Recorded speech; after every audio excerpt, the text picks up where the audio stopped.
Jaqueline Cristian here with us at our Tennis Channel BetMGM desk. Jaqueline, great to see you. Thank you. I'm happy to be here. Congratulations on the victory today. It was an emphatic victory over Alicia Park, 6-2, 6-love. A virtually perfect day at the office. Yeah, I mean, I'm pretty happy about the match, even though I think I played pretty smart. I tried to put every ball in, and she's a great player. She's very strong. She serves really big. She's super powerful.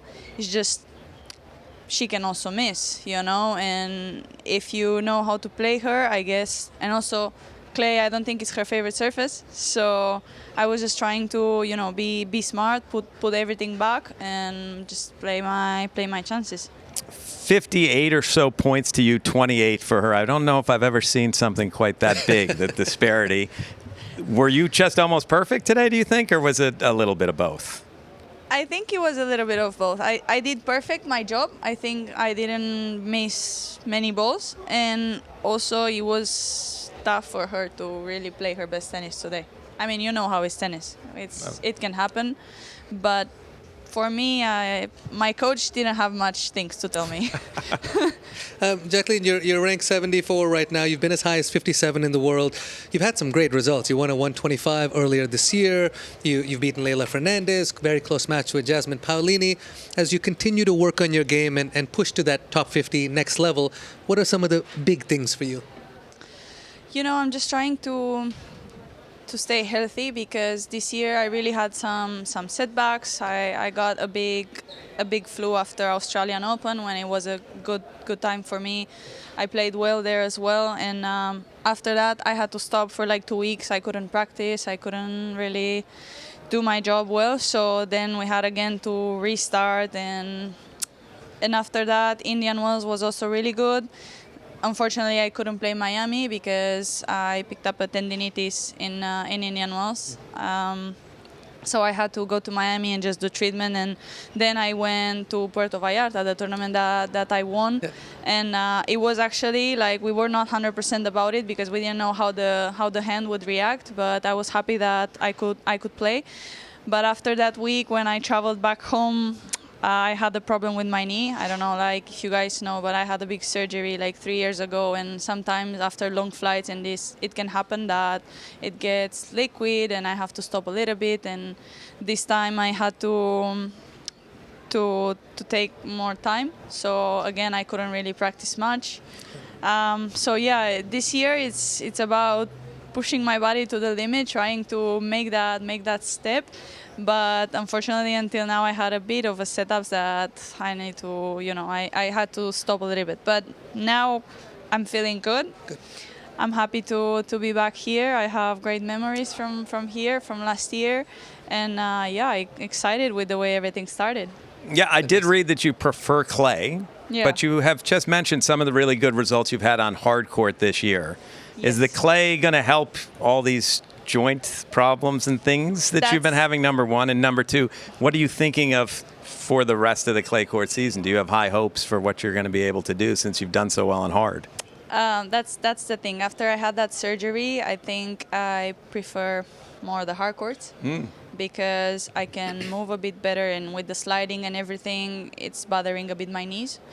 And that's why I think I'm feeling more safe and stable on the hard courts, and I can move better, and I can overcome that fear, that sometimes I have it, like not conscious, but I guess like somewhere in the back of my mind, in my subconscious, is still a little bit of fear. And we've been working on that a lot, and especially on the clay. I'm the type that really likes to push her limits and to always like do better. I'm very perfectionist, so we are working on the clay swing now. I mean, I'm practicing a lot, especially when I'm healthy. And I mean, I don't want to put limits. With tennis, you cannot really do that.